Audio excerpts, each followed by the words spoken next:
My name is Tula Meadows. I'm 28. I wish you were never born. My father said that at my own birthday dinner, in front of 43 people. The candles on the cake were still lit. Nobody moved. Nobody said a word. My stepmother nodded like he'd just confirmed the weather forecast. My half-sister pointed her phone at my face and kept recording. That was 4 months ago. Since then, I haven't raised my voice. I haven't cried in front of a single person. But I did something that made my father call me 17 times in one night, and by the 18th call, his voice wasn't angry anymore. It was begging. Before I go on, please take a moment to like and subscribe, but only if you genuinely connect with this story. Drop a comment with your city and what time it is where you are right now. Now let me take you back to 3 days before my birthday, the night I found out what the party was really for. I need you to understand something about the Meadows family before any of this makes sense. My father, Gerald Meadows, is 58, broad shoulders, deep voice, the kind of man who walks into a room and expects everyone to rearrange themselves around him.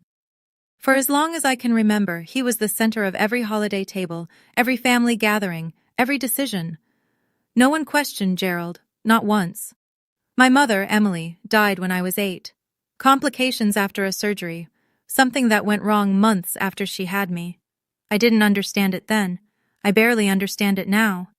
But what I understood early, what I felt in every silence, every skipped bedtime story, every look my father gave me when he thought I wasn't watching, was this.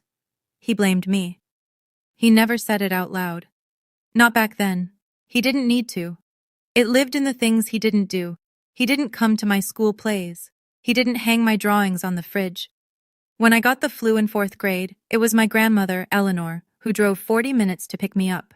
Not him. Eleanor was my father's mother. She was the only person in that house who made me feel like I had a right to exist.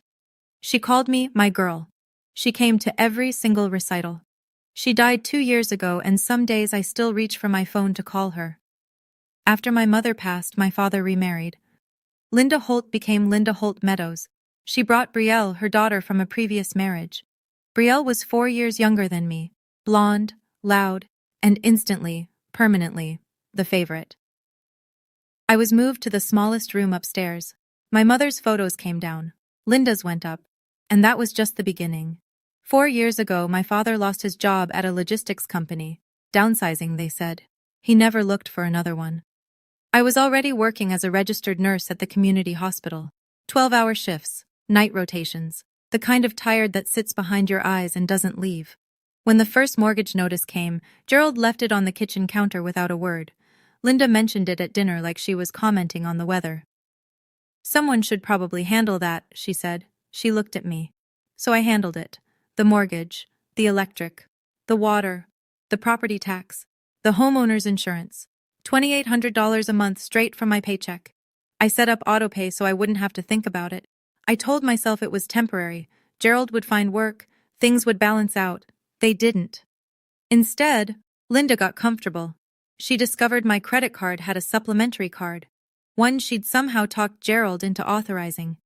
I'd see charges I didn't make. A $300 coat for Brielle, shoes, a handbag, then a $1,200 designer bag charged 3 weeks before my birthday. When I brought it up, Gerald shut me down in 4 words. She's your sister, Tula. She wasn't, but I stopped correcting him years ago. What kept me quiet was a promise. Eleanor, in her last weeks, held my hand and said, "Keep this family together, my girl. They'll fall apart without you." I believed her. I thought if I just kept paying, kept showing up, kept being the responsible one, eventually they'd see me. Eventually my father would look at me and see something other than the daughter who cost him his wife. I was wrong. But that $1,200 bag? That was the first crack. 3 nights before my birthday, I came home from a double shift at 1 in the morning. The house was supposed to be dark. It wasn't. A light bled from under the kitchen door, and I could hear voices, low, deliberate, the kind people use when they don't want to be overheard. I stopped on the stairs, held my breath. Linda's voice came first, clear as glass. "We announce it at her birthday. 40 people. If she says no in front of everyone, she looks selfish. If she says yes, problem solved." my father's voice, slower. And if she makes a scene? Then you do what you should have done years ago. A pause. Cut her off. I pressed my back against the wall. My scrubs were still damp from work. My hands were shaking. Not from cold. They were talking about my savings, $52,000, 6 years of overtime, holiday shifts, skipped vacations, every dollar I had that wasn't already draining into their mortgage and their electricity, and Linda's credit card charges. Brielle was engaged. I didn't even know until that moment. And they wanted my money to pay for her wedding. Not asked, wanted, planned, choreographed, down to the audience. She owes this family, Linda said. Her voice had no hesitation. It's time to collect. I backed up the stairs, one step at a time. My heart was slamming so hard I was certain they could hear it. They didn't. I sat on my bed in that tiny room for 2 hours. I didn't cry. I stared at the ceiling and thought about every payment, every silent dinner, every time I swallowed the word no, because I was afraid of what would happen if I said it. Something shifted that night. I didn't know what yet, but it was already moving. The next morning I sat in my car in the hospital parking lot and made a phone call I'd been putting off for 2 years. Margaret Calloway, 64, estate attorney, my grandmother's closest friend for 3 decades. Eleanor had mentioned her name exactly once in her final days, in a voice so quiet I almost missed it. If you ever need to understand what I've left behind, Eleanor had whispered, call Margaret. I'd written the number on the back of a grocery receipt and tucked it into my wallet. It stayed there, untouched, through Eleanor's funeral, through 2 years of bills and silence and a house that never felt like mine. Margaret picked up on the second ring. Tula Meadows, she said, like she'd been expecting me. Your grandmother told me you'd call eventually. I need to know what she left, I said. I think I need to know now. Come to my office. There are things your grandmother wanted you to know. When you were ready. She paused. Are you ready? I think so. Then I'll have everything prepared. I scheduled the appointment for the following week, after the birthday dinner. Whatever was coming, I needed to get through Saturday first. That afternoon, Brielle found me in the kitchen. She held up her left hand, wiggling a diamond ring I'd never seen before. You're gonna help with my wedding, right? She smiled. Dad says you have some savings. I looked at the ring. I looked at her face. She wasn't being cruel. She genuinely believed I existed to fund her life. That was worse. We'll talk about it later, I said. I didn't know what Margaret had for me, but I knew one thing. Whatever Eleanor left behind, she left it for a reason. My grandmother was a careful woman, very careful.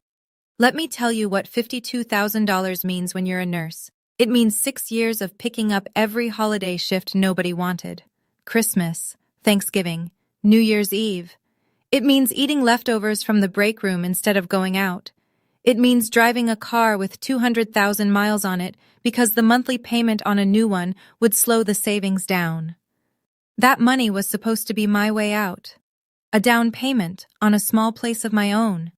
A life that didn't revolve around auto-pay transfers to a house where nobody thanked me. If I gave it to Brielle's wedding, I'd be starting from zero at 28 with nothing to show for a decade of work. No safety net, no future.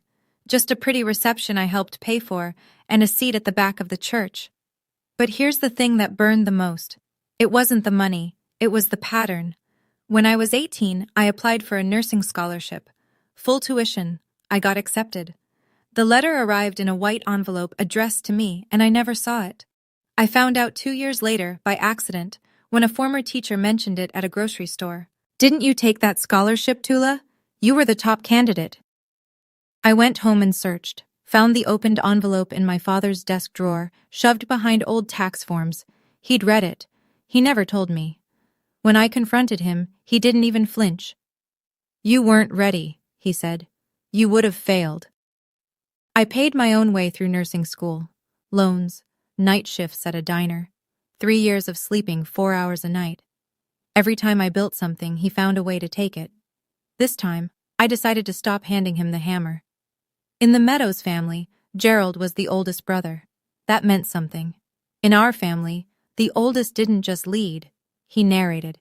He decided who was generous and who was selfish, who was loyal, and who was difficult. The rest followed because it was easier than fighting. My Uncle Roy was the only person who ever pushed back. He's Gerald's younger brother, a carpenter. Quiet guy, hands like sandpaper, the kind of man who says 10 words where other people say 100.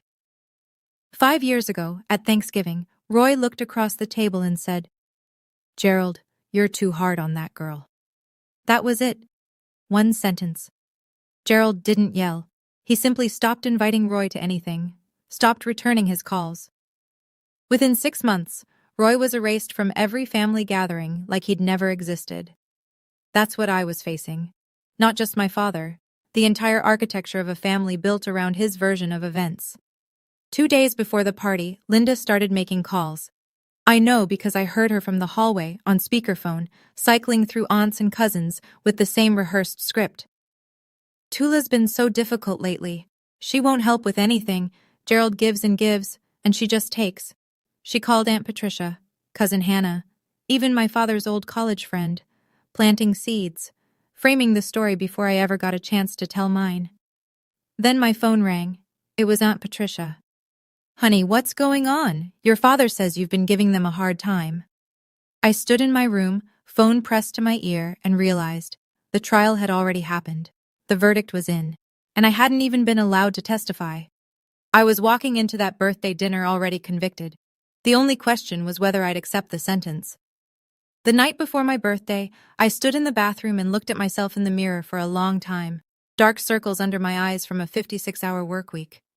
Hair pulled back in a knot I hadn't bothered to fix. My scrubs still smelled like antiseptic. This is what a person looks like when they've been hollowed out slowly, I thought. Not by one event, by 1,000 small ones. 1,000 moments where someone said, "You're not enough," without ever using those words. Linda's voice carried through the wall. She was on the phone again. I could hear the tinny echo of speakerphone from the master bedroom. "She's always been jealous of Brielle. You know how it is. Some kids just don't have it in them to be grateful." I pressed my ear to the wall. I couldn't help it. "Gerald's given her everything," Linda continued. "A roof, food, stability, and she can't even do this one thing for her sister? Honestly, I don't know what Emily would think." Emily. My mother's name. In Linda's mouth, used as a weapon. My hands went flat against the wall. I closed my eyes.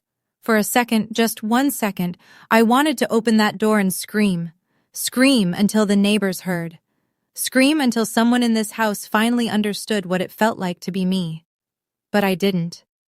Because screaming was what they expected. Screaming was what Linda had prepped 43 people to witness. The dramatic, ungrateful stepdaughter, making a scene. I stepped back from the wall, sat on the edge of my bed, and I thought about something Eleanor used to say. "Quiet strength, my girl. Let them shout. You just keep standing." So that's what I did. I picked out a dress for my birthday, and I stood. Saturday evening. Rossini's, a mid-range Italian restaurant on the east side with exposed brick walls and warm pendant lighting. Gerald had booked the private dining room. 43 people. I walked in wearing the only nice dress I owned, navy blue, modest. I'd curled my hair, put on lipstick. For the first time in months, I wanted to feel like someone worth celebrating. The room buzzed with conversation. White tablecloths, candles in glass holders. A banner stretched across the back wall. "Happy birthday, Tula." Someone had ordered a cake. Chocolate, my favorite. For a moment, I let myself believe it was real. Then I noticed the seating. The main table, the one directly under the banner, had 5 chairs, Gerald at the head, Linda to his right, Brielle next to Linda, Derek Collins, Brielle's fiancé, beside her, and one empty seat for Gerald's college friend. My name was on a place card at a smaller table, near the kitchen door, at my own birthday dinner. I picked up the card and sat down without a word. People greeted me as they passed, quick hugs. "Happy birthday, sweetheart." But the conversations always drifted. "Brielle, show me that ring. When's the wedding?" "Linda, you must be thrilled." I watched from my table, sipping water, smiling when someone glanced my way. Then Gerald stood. He tapped his glass with a butter knife. The room quieted. He picked up the small wireless microphone the restaurant had provided. He looked out at 43 faces. He smiled. "Tonight is special," he began. Not just because of Tula's birthday, my chest tightened, but because we have a very exciting announcement. He turned toward Brielle. His whole face lit up, and I understood right then that this party had never been for me. Our beautiful Brielle, Gerald said into the microphone, is engaged. The room erupted. Applause, squeals, chairs scraped back as people stood to hug Brielle. She rose from the main table, hand extended, diamond catching the pendant light like a tiny spotlight built just for her. For the next 10 minutes, my birthday evaporated. Aunt Patricia clasped Brielle's hand and examined the ring. Cousin Hannah took a photo for Instagram. Gerald's college friend clapped Derek on the back.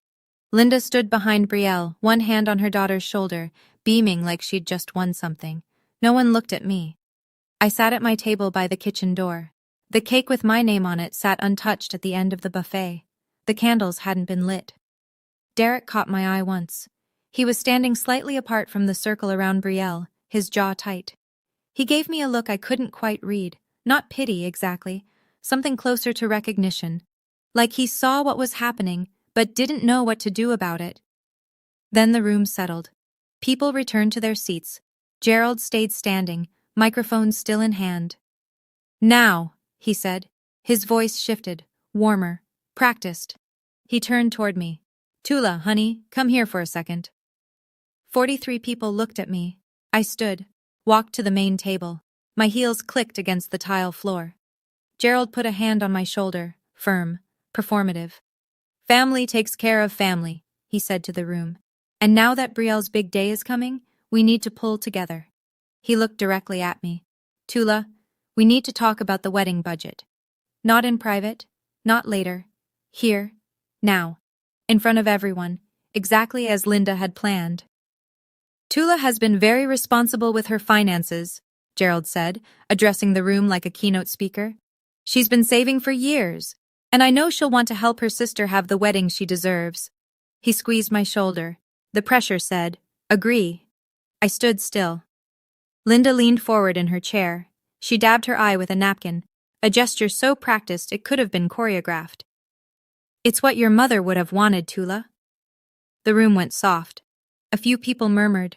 Someone whispered, oh, Emily, my mother, my dead mother, used to guilt me into writing a check in front of 43 witnesses.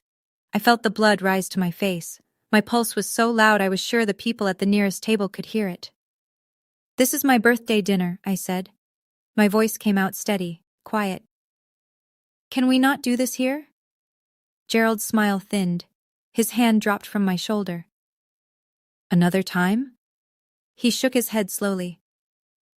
You always say another time, Tula. Not now. Never when it matters. His volume climbed. Not shouting. Gerald never shouted. He commanded.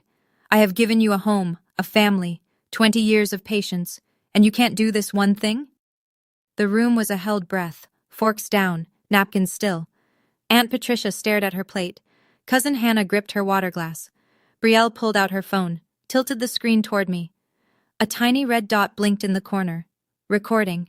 I looked at the dot. I looked at Brielle. Her thumb hovered over the screen. For 1 second, her hand trembled, like she almost lowered it. She didn't. Gerald stepped closer. His face was red now. If you can't do this one thing for your family... He didn't finish. Not yet. I spoke before he could finish. I'm not giving away my savings, Dad. My voice didn't waver. That money is for my future. The room shifted. Someone inhaled sharply near the back. I could feel 43 sets of eyes on my skin like heat lamps. Gerald stopped moving. His jaw tightened. Something behind his eyes went flat, like a switch being flipped. He stared at me for what felt like a full minute. It was probably 5 seconds. Then he said it. I wish you were never born. Not screaming, not whispering, just stating it. The way you'd read a line from a receipt. Factual, final. The room didn't gasp. It froze. Sound left the space entirely. I could hear the muffled clink of dishes from the kitchen behind the wall. The instrumental music from the overhead speakers suddenly felt obscene, like someone playing a flute at a car accident. Aunt Patricia set her fork down very slowly. Linda didn't speak. She simply looked at Gerald, then at me, and nodded. One small, certain nod. as if she'd been waiting for this sentence for years. Brielle's phone was still pointed at my face. Her hand was shaking now, but she didn't lower it. Derek, behind Brielle, pushed his chair back from the table, not standing, just creating distance. His expression had gone tight, closed, like a man recalculating something he'd already decided. I felt something crack inside my chest. Not break, crack, like ice on a pond in early spring, quiet, deep, the kind of fracture you can't see from the surface. I looked at my father. I looked at the room full of people who heard those words and chose silence. And I made a decision. I didn't cry. I picked up my napkin from the table, folded it once, twice, set it down neatly beside my untouched water glass. I looked around the room one more time. 43 people. Some stared at their plates. Some looked at Gerald. A few looked at me. With what? Pity? Shock? I couldn't tell anymore. It didn't matter. Nobody spoke. I turned to the room and said the only thing I had left. Thank you all for coming to my birthday. Then I picked up my bag from the back of my chair, walked across the dining room, and pushed through the door. The night air hit me like cold water. I made it to my car in the parking lot before my hands started shaking.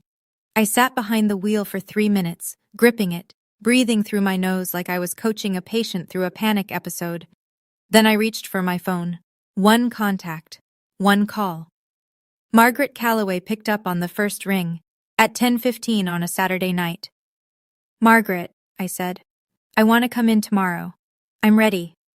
A pause. Then her voice. Calm, unsurprised, like she'd been keeping a seat warm. I'll have everything prepared, Tula. 9 a.m. I hung up. I didn't know what everything meant yet. I didn't know what Eleanor had left behind or why Margaret had been waiting for my call for 2 years. All I knew was that my grandmother had never done anything without a reason. She was deliberate about her recipes, her garden, her Sunday phone calls. She would have been deliberate about this too. I turned the key in the ignition and pulled out of the parking lot. I didn't look at the restaurant in the rearview mirror, not once. 6:30 a.m. The house was silent. I'd packed the night before. One suitcase, one duffel bag, only things that were mine, clothes, my nursing license in its frame, a photo of Eleanor and me at the county fair when I was 11. I left everything else. I carried the bags downstairs in 2 trips, stepping over the creaky 3rd step by habit. No one stirred. Gerald's snoring rumbled from behind the master bedroom door. Linda's sleep mask was probably still on. At the kitchen table, I sat down and opened my laptop. 15 minutes of precise, quiet work. First, I transferred my savings to a new account at a different bank. Every cent moved. Second, I called the credit card company's automated line and canceled the supplementary card, effective immediately. Third, I confirmed the lease on a studio apartment 6 miles across town. I'd toured it the previous week on my lunch break without telling anyone. 400 square feet, clean, mine. Before I left, I placed a single envelope on the kitchen counter. Inside, 4 years of bank statements, every mortgage payment, every insurance premium, every utility bill, every tax installment, highlighted, totaled, dated, $134,000, all from my account, all for this house. No letter, no explanation, no "I told you so." Just numbers. I zipped my jacket, picked up my bags, and walked to the front door. The hallway was still dark.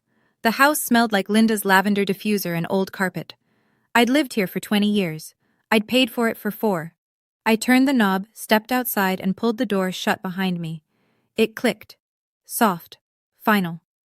I loaded the car and drove east into a sky that was just beginning to turn pink. I did not come back. I want to pause here for a second. If you've ever had to leave a place you called home, not because you wanted to, but because you had no other choice, type "I understand" in the comments. I read every single one. And if you think I should forgive my father or set a permanent boundary, let me know that too. Because the story is about to take a turn I didn't see coming. Here's what I learned later, pieced together from Uncle Roy and Cousin Hannah. Sunday morning. Linda walked into the kitchen around 9. She noticed the envelope on the counter but pushed it aside to make coffee. She climbed the stairs to tell me breakfast was ready, not out of kindness, out of habit. My room was empty, closet cleared, bed stripped to the mattress. She called Gerald. Her voice was flat, almost amused. She actually left. Gerald came upstairs, looked at the bare room, shrugged. Good, let her sulk. She'll be back by Friday. He went downstairs and turned on the television. Brielle woke up next. She reached for her phone and opened the banking app. The supplementary credit card was declined, frozen, cancelled. She called me. Voicemail, called again. Voicemail. She walked into the living room, phone in hand. My card's not working. Did Tula do something? Gerald glanced at her. She's throwing a tantrum. It'll pass. Linda found the envelope on the counter again. She picked it up, weighed it in her hand, then set it back down unopened. Probably some dramatic goodbye letter, she said. I'm not giving her the satisfaction. By Monday afternoon, Gerald had called me 4 times, each time voicemail. He left one message. Tula, this is childish. Call me back. By Wednesday, silence from my end. Not a single text, email, or returned call. Gerald told Aunt Patricia I was going through a phase. He told his college friend I was being emotional about the birthday thing. He told Roy, actually, he didn't tell Roy anything. They still weren't speaking, and the envelope sat on the kitchen counter untouched. A time bomb no one bothered to open. Day 5. The electric company sent an automated notice, past due. Gerald called their customer service line, gave his name, asked for the account details. I'm sorry, sir. The account is registered to Atula Meadows. He blinked. That's my daughter. I live at this address. We can only discuss account details with the registered holder. He hung up, stared at the phone. Day 7. A letter from the bank. Not a bill, a formal notice. Mortgage payment overdue. He tore open the envelope standing at the mailbox. The name on the mortgage, Tula E. Meadows. Gerald read it twice. Then he carried it inside and dropped it on the kitchen table in front of Linda. What the hell is this? Linda picked it up. Her eyes scanned the page. Her mouth opened, closed. That's impossible. This is our house. That's what I said. Gerald went to the filing cabinet in the hallway closet, the one he hadn't opened in years. He pulled folders, tax returns, old pay stubs, insurance papers. He searched for a deed, a title, anything with his name on it. Nothing. Not a single document tied him to the house. Then Linda remembered the envelope. She walked back to the kitchen counter. The white envelope was still there, now with a coffee ring on one corner. She tore it open. Pages. Dozens of pages. Bank statements going back 4 years. Each one highlighted. Each one showing auto-pay withdrawals from Tula's checking account. Mortgage, electric, water, insurance, tax. Total $134,000. Linda sat down. She didn't speak for a long time. Gerald stood behind her, reading over her shoulder. His face had gone gray. But they still didn't know the worst part. The house wasn't just in my name because of payments. It had never been in Gerald's name, not once. Gerald did what Gerald always did when he lost control. He picked up the phone and started narrating. Within 24 hours, half the family had heard his version. Tula walked out. Tula canceled the credit card. Tula stopped paying bills. She's punishing us because she didn't get enough attention at her birthday. Some people believed him. They always had. But something was different this time. Some people remembered that night at Rossini's. They remembered Gerald's face when he said those words. They remembered the silence that followed. And they remembered that not a single person in that room, including themselves, had stood up. Cousin Hannah called me on a Thursday evening. I almost didn't answer. But Hannah and I had been close once, before Gerald's gravity pulled everyone into his orbit. Tula, what's going on? Your dad says you're trying to punish them. I leaned against my kitchen counter. My kitchen counter, in my studio apartment, where the only sounds were mine. Hannah, I said. Did he tell you what he said to me at my birthday? Silence. What did he say? Ask him. Ask him in front of people. She didn't respond for a moment. Then, quietly. I was there, Tula. I heard it. I didn't know what to do. I know, I said. Nobody did. Meanwhile, Gerald made one more call. He drove to Uncle Roy's house, the brother he hadn't spoken to in 2 years, and knocked on the door. Roy opened it, looked at Gerald for a long time. I need your help, Gerald said. Tula's gone off the deep end. Roy leaned against the doorframe. Gerald, did you really say that to her? At her birthday? Gerald's jaw tightened. She provoked me. Roy shook his head, slowly. A father doesn't say that, not to his child, not ever. And he closed the door. He found me on a Tuesday. I don't know how. I suspect he called the hospital and someone mentioned seeing me near the east side. Or maybe he drove around until he spotted my car. Either way, I came home from a shift to find Gerald Meadows standing outside my apartment door, arms crossed, jaw set, looking like a man about to deliver a performance, not an apology. I unlocked the door, stood in the frame, didn't step aside. You need to come home, he said. This has gone far enough. I looked at him. My father. 58 years old, gray at the temples, the same broad shoulders, the same voice that used to fill every room. But standing in my hallway, under fluorescent lighting, he looked smaller than I remembered. You told me you wished I was never born, I said. In front of 43 people, on my birthday. I was upset. You were being difficult.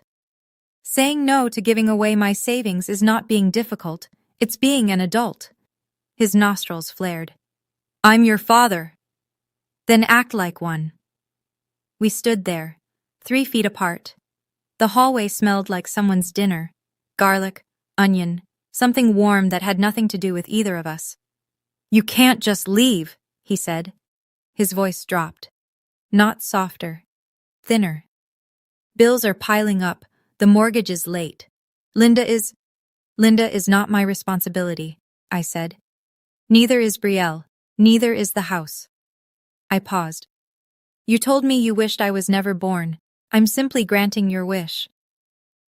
I closed the door, gently. No slam, no dramatic exit. Just a soft click and the sound of his breathing on the other side. He stood there for a while. I know because I watched the shadow of his shoes under the door. Then he left. But he didn't know what was coming next. 2 weeks after I left, Gerald called a family meeting. He chose the community center attached to our church, a beige room with folding chairs, buzzing overhead lights, and a coffee urn that was always either empty or burned. About 30 people came, aunts, uncles, cousins. Some I hadn't seen since Eleanor's funeral. Gerald stood at the front like he was conducting a town hall.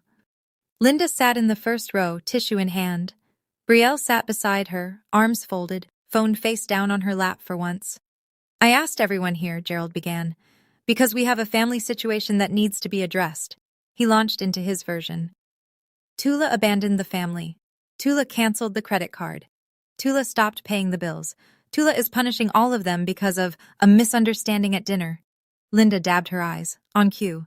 A few people nodded, a few shifted uncomfortably. Aunt Patricia kept her eyes on the floor. Gerald built to his closing argument. All I'm asking is that someone talk sense into her. She's hurting this family. That's when Uncle Roy stood up. He'd been sitting in the back row, quiet, arms on his knees. No one had expected him to come. Gerald certainly hadn't invited him. But Roy had heard about the meeting through Cousin Hannah, and he drove 40 minutes to be there. Gerald, Roy said. His voice was level, carpenter steady. Before you say anything else, did you invite Margaret Calloway? Gerald frowned. Who? Why would I? The side door opened. Margaret Calloway stepped in.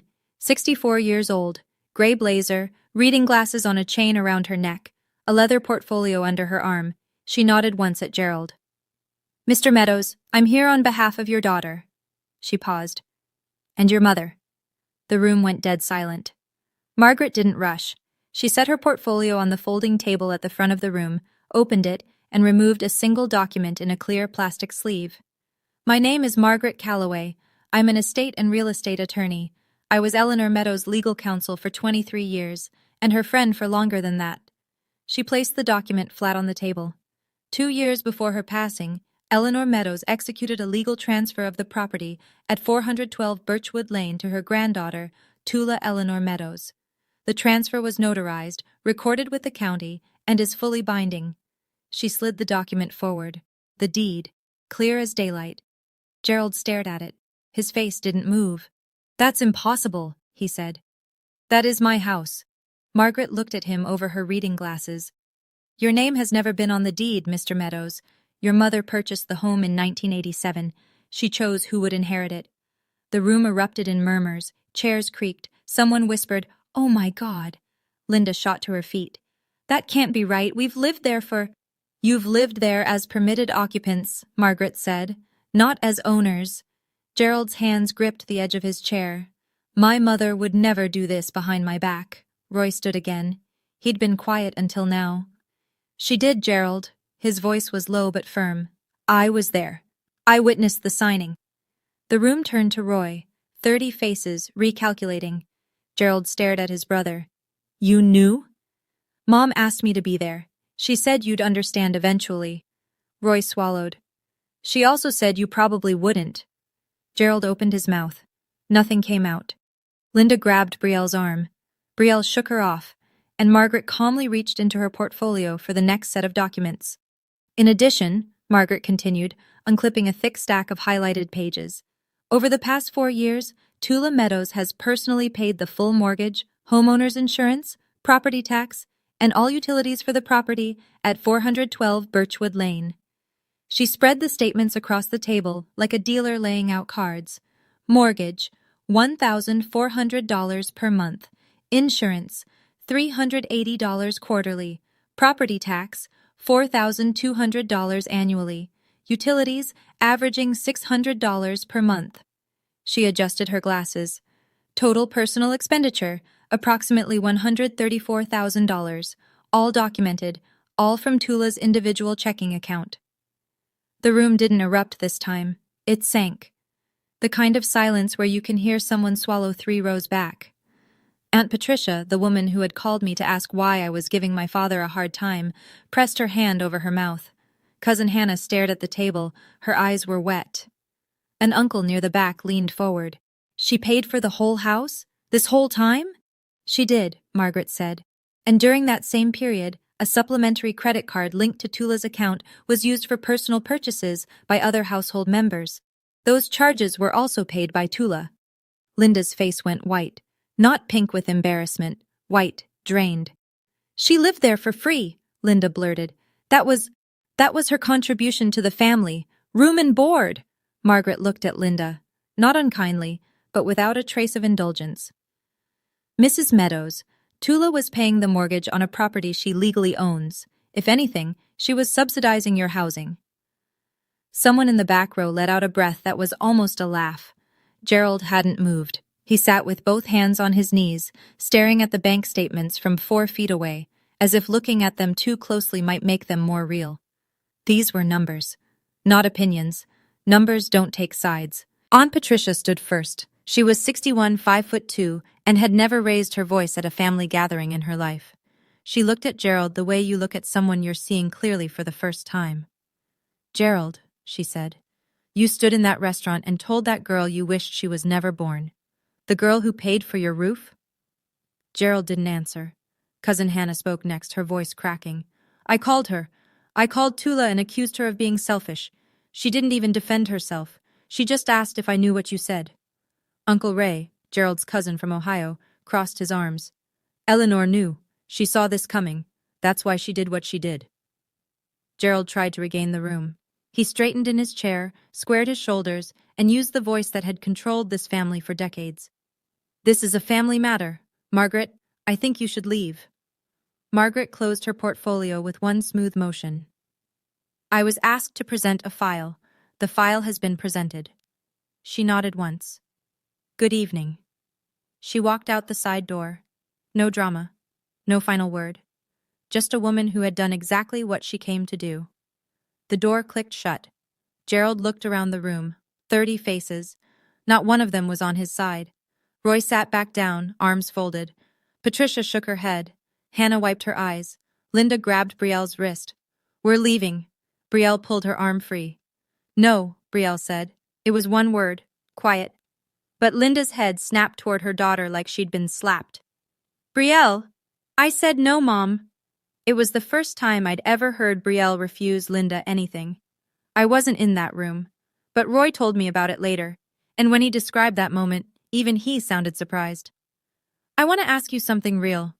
If you were in my shoes right now, knowing everything you know, would you give Gerald a second chance, or would you draw the line for good? Type second chance or boundary in the comments.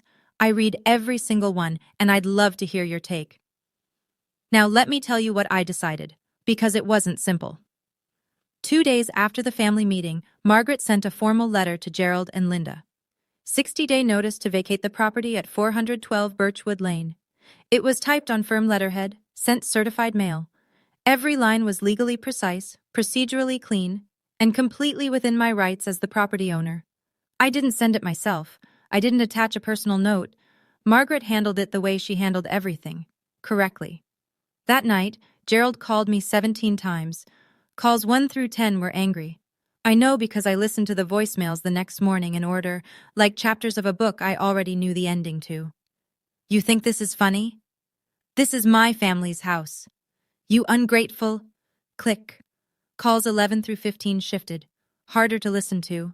The anger started to crack, and underneath it was something thinner. Desperation. Tula, we can talk about this. Just tell Margaret to pull the letter back. I'll apologize. Is that what you want? Call 16 was silence. 28 seconds of breathing, then he hung up. Call 17. The last one. Gerald's voice stripped of everything. No authority, no performance. Tula, please. Where are we supposed to go? I sat on the edge of my bed in my studio apartment, morning light through the window, a mug of coffee going cold on the nightstand. I played that last voicemail twice. I didn't feel victory. I didn't feel satisfaction or vindication or any of the things people think you're supposed to feel when the person who hurt you finally breaks. I felt something quieter, like setting down a bag I'd been carrying for 20 years and realizing how badly my shoulders ached. I saved the voicemail, closed my phone, and went to work. I had a 12-hour shift. Patients needed me. That hadn't changed. 3 days later, Brielle called. I almost didn't pick up, but something made me tap the green button. Maybe the memory of her pulling her arm away from Linda in that church room. Maybe curiosity. Tula. Her voice was thick, congested. She'd been crying. Please, can we just talk? I'm listening. If we lose the house, my wedding, everything, it's all falling apart. Can you tell Margaret to stop? I leaned against my kitchen counter. Outside, a neighbor's kid was riding a bicycle in circles. The normalcy of it felt surreal. Brielle, did you watch the video you recorded that night? Silence. What video? At the restaurant. You pointed your phone at me while Dad said those words. You didn't put it down. You didn't say, Dad, stop. You just recorded. More silence. Longer this time. I didn't mean... I know, I said. That's exactly the problem. You never mean anything. Things just happen around you and you let them. I could hear her breathing, ragged, uneven. I'm not doing this to punish you, Brielle. I need you to understand that. I'm not punishing Dad. I'm not punishing Linda. I am done being the person who sacrifices everything so everyone else is comfortable. But where will we... That's not my question to answer anymore. A long pause. I could hear Linda's voice in the background, muffled, urgent, coaching Brielle on what to say next. I have to go, I said. Tula, wait. Brielle, I wish you well. I really do. But this conversation is over. I hung up. Set the phone face down on the counter. It was the gentlest ending I could offer, and it was still one of the hardest things I've ever done. But it wasn't the last call I received that week. The call came on a Friday evening. I didn't recognize the number, almost let it go to voicemail, but I'd had enough voicemails for one lifetime, so I answered. Tula, this is Derek Collins. I set down the takeout container I'd been eating from. Brielle's fiancé. We'd never spoken one-on-one before. Not once. I know this is unexpected, he said.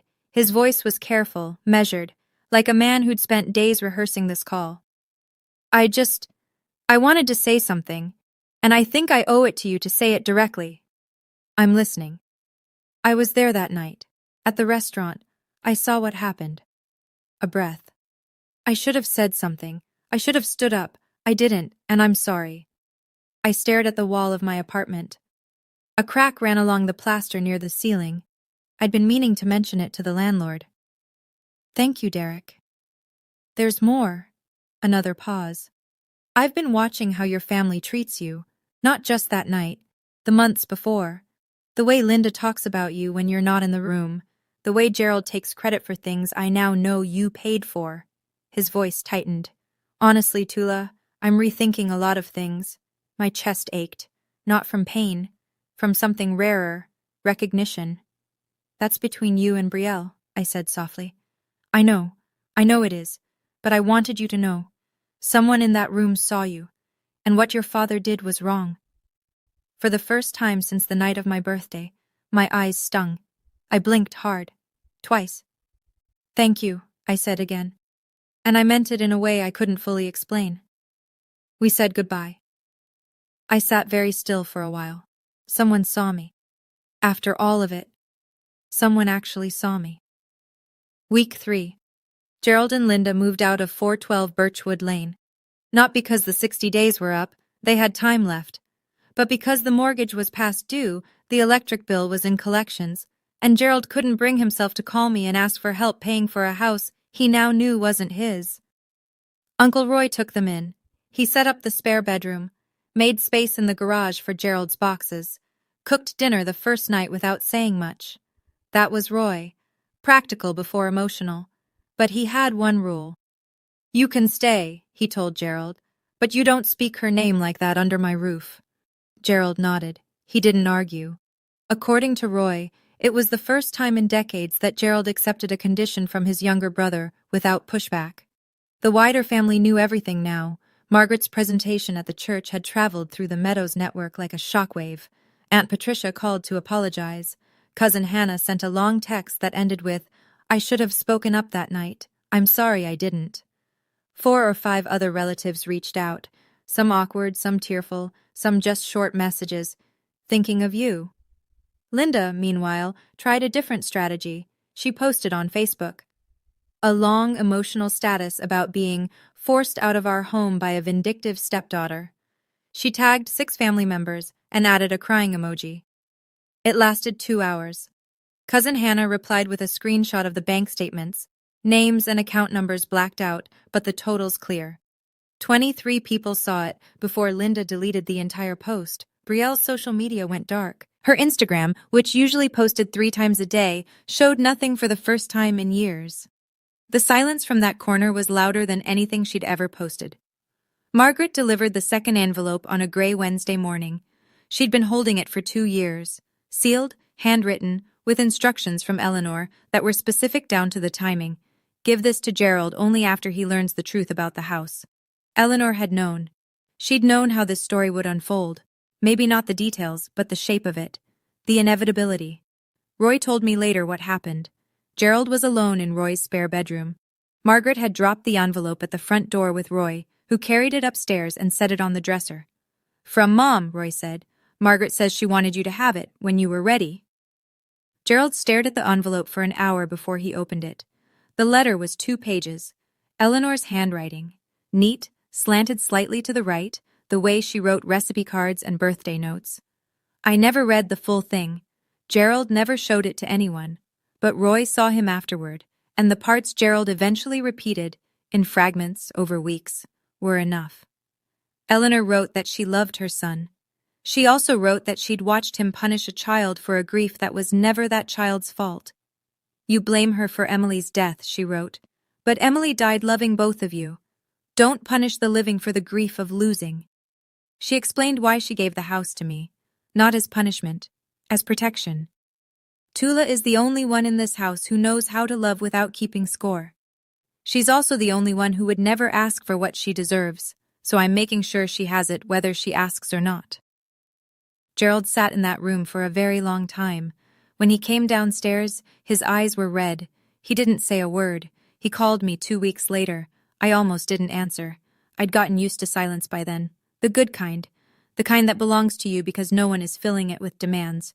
But I picked up. I don't entirely know why. Maybe because it was the first time he'd called just once, at a normal hour, without following up 17 more times. Tula. Dad. A long pause. I could hear Roy's house in the background, a clock ticking, something humming, a refrigerator maybe. I read Mom's letter, he said. I waited. I don't. He stopped, started over.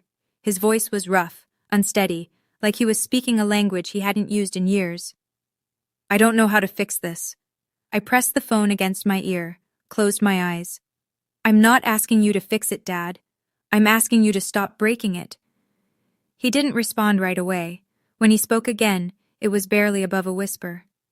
Can I see you? Not yet. When? I don't know. Maybe someday. But only if things are actually different, not performed. Different. Silence. Then, okay. No fight, no lecture, no, after everything I've done for you. Just, okay. We stayed on the line for another 10 seconds without speaking. Then I said goodbye, and I hung up.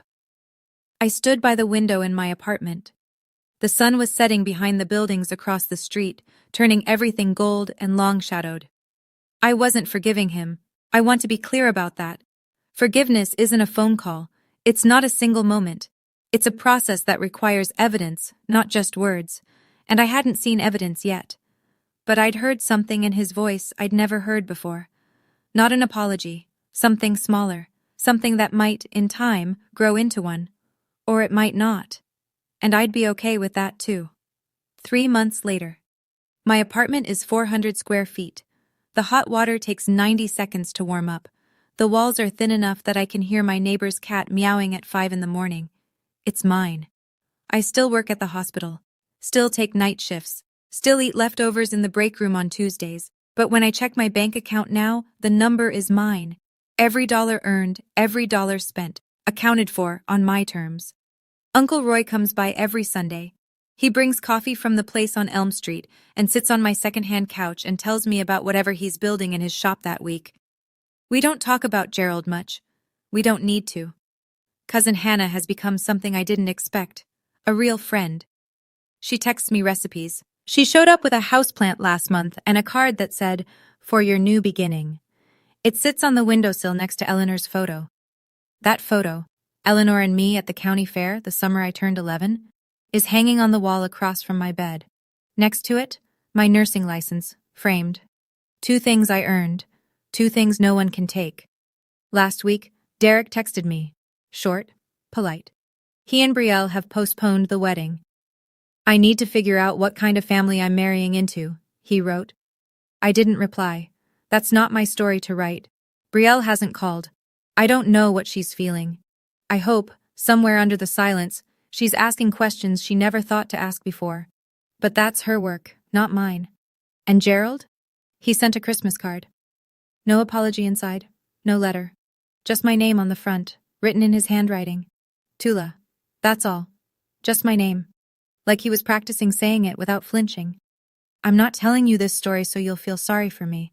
I'm telling you because maybe you're sitting somewhere right now, in a house you pay for but don't feel welcome in, next to people who take everything you give and call it not enough. Staring at a phone full of messages from someone who hurt you and wants you to pretend it didn't happen. I've been there. I know what that silence sounds like from the inside. Leaving wasn't revenge. I know some people will call it that. They'll say I was cold. They'll say I should have tried harder, talked it out, given another chance, another year, another $100,000 of patience. But leaving was the first time I chose myself. And I don't think that's cold. I think it's the warmest thing I've ever done. You don't need someone's permission to protect your own life. You don't need the person who hurt you to agree that it was wrong before you're allowed to walk away. You don't need to scream or argue or build a case. Sometimes you just fold the napkin, stand up, and go. My grandmother taught me that, not in words, but in the way she lived. She loved fiercely and she planned carefully, and when she saw something wrong, she didn't make a speech. She made a move, quiet strength. If this story touched something in you, I want you to know, you're not alone. And you don't have to stay in a room where no one sees you just because it's the only room you've ever known. There are doors, and they're yours to open. Leaving wasn't revenge. Leaving was the first time I chose myself. And I'd make the same choice again. Every single time. If you stayed until the very end, Thank you, sincerely. Now I want to know, do you think Gerald has really changed? Or is it just temporary regret? Type changed or temporary in the comments. I read every single one and I'll heart the ones that make me think. And if you want more stories like this one, check the description. There's another one waiting for you. I'll see you there.